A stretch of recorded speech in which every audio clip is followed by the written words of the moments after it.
सूजी के biscuit, healthy biscuit, वो भी थोड़ी सी सूजी के साथ घर में मौजूद चीज़ों के साथ कैसे बनाएंगे। इतने टेस्टफुल, इतने खस्ता कि बच्चे भी शौक़ से खाएं और एक दफ़ा बनाकर हम इनको 6 महीनों तक महफूज कर सकते हैं। बिस्मिल्लाहिर्रहमानिर्रहीम। अस्सलामु अलैकुम। मैं हूँ काशिफ ज़हूर और आप देख रहे हैं काशिफ फूड सीक्रेट। सबसे पहले पढ़ लेते हैं दुरूद पाक सल्लल्लाहु अला मोहम्मद सल्लल्लाहु अलैहि वसल्लम। आज हम बनाएंगे सूजी के साथ बिस्किट।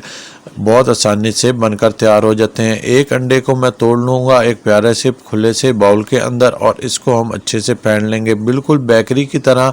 जिस तरह बेकरी के बिस्किट होते हैं उस तरह के हम बनाएंगे, इसलिए हम अंडे का इस्तेमाल कर रहे हैं। अंडे को मैंने अच्छे से फेंट लेना है। हाफ कप मैंने चीनी का लिया जिसे ब्लेंडर जार में डालकर मैंने बारीक पीस लिया है। इसको मैं शामिल कर दूंगा। आप अपनी मर्ज़ी से थोड़ी सी चीनी कम या ज़्यादा भी कर सकते हैं जितना आप मीठा पसंद करते हो, लेकिन इतनी क्वांटिटी जो है वो बिल्कुल परफेक्ट है। हम इसको भी अच्छे से फेंट लेंगे, अंडे में मिक्स कर लेंगे। देखिए ये अच्छे से फ्लफ़ी होगी। इस रेसिपी में ना हम तो पानी का इस्तेमाल कर रहे हैं ना ही दूध का, इसलिए आपने चीनी को अच्छे से फेंट लेना है।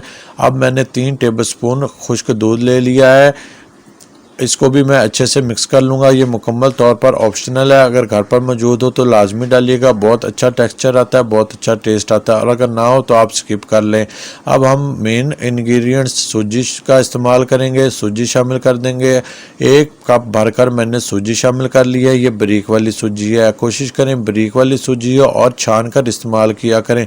अगर बारीक वाली ना हो तो कोई बात नहीं, अब मोटी भी इस्तेमाल कर सकते हैं या आप ब्लेंडर जार में डालकर उसको पीस भी सकते हैं। अब हाफ कप मैं मैदे का शामिल करूंगा, इससे अच्छी बैंडिंग आएगी। और हाफ टी स्पून मैंने केवड़ा एसेंस शामिल किया है अच्छी खुशबू के लिए और अंडे की स्मेल को दूर करने के लिए। आप वनीला एसेंस भी शामिल कर सकते हैं, अगर वो भी ना हो तो आप इलायची पाउडर भी शामिल कर सकते हैं। अब हाथों की मदद से मैं इसको अच्छे से मिक्स कर लूँगा, गूंद लूँगा। इतनी देर में आप अगर हमारे चैनल पे नए हैं तो हमारे चैनल को सब्सक्राइब भी कर लें और बेल आइकन को भी दबा लें, और अगर आपने हमारा चैनल पहले से ही सब्सक्राइब कर रखा है तो तहे दिल से आपका बहुत बहुत शुक्रिया। अब मैं 2 टेबलस्पून घी का शामिल करूंगा और फिर से इसको गूंद लूँगा और मिक्स कर लूँगा। बहुत टेस्टफुल बनने वाले हैं ये बिस्किट, और एक बार बनाकर आप इसको 2-3 महीनों के लिए रख सकते हैं, खा सकते हैं, बिल्कुल भी ख़राब नहीं होंगे। लेकिन आप 2-4 दिनों से ज़्यादा इस्तेमाल नहीं कर पाएंगे क्योंकि ये पहले ही ख़त्म हो जाएंगे। इतने टेस्टफुल बनने वाले हैं और इतनी आसानी से बनने वाले हैं। इसको मैंने 10 मिनट रेस्ट के लिए रख दिया ताकि हमारी सूजी अच्छे से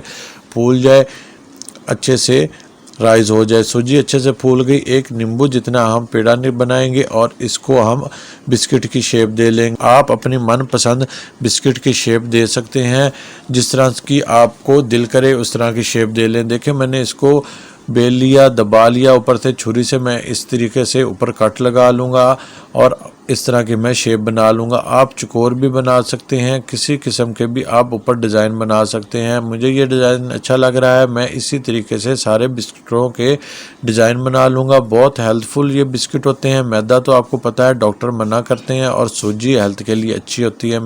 मैदे का इस्तेमाल कम किया करें, सूजी का इस्तेमाल ज़्यादा किया करें। इधर ऑयल मैंने चूल्हे पर चढ़ा लिया। हाँ जी, फ्राई का आपने तरीका लाजमी देखना है किस तरीके से ये फ्राई होंगे, कहीं आपके बिस्किट ऊपर से पक जाएं और अंदर से कच्चे ना रह जाएं। लो टू मीडियम आंच पर हमने फ्राई करना है। आंच हमने पूरी रेसिपी में नहीं बढ़ानी। देखें 1 मिनट बाद ये फूल कर ऊपर आ जाएंगे और राइस भी हो जाएंगे। आपने आंच नहीं बढ़ानी। 2 मिनट बाद मैं इनको पलट लूँगा। हल्का हल्का गोल्डन कलर आ गया है, बस हम इनको पलट लेंगे। हाँ जी, आपने एहतियात के साथ पलटने हैं, शुरू में ये टूटेंगे नहीं, लेकिन आपने ना तो फ्लेम हाई करना है ना ही लो करना है। लो टू मीडियम आंच पर ही आपने इनको फ्राई करना है। 5 मिनट में 6 मिनट में ये अच्छे फ्राई होकर तैयार हो जाएंगे।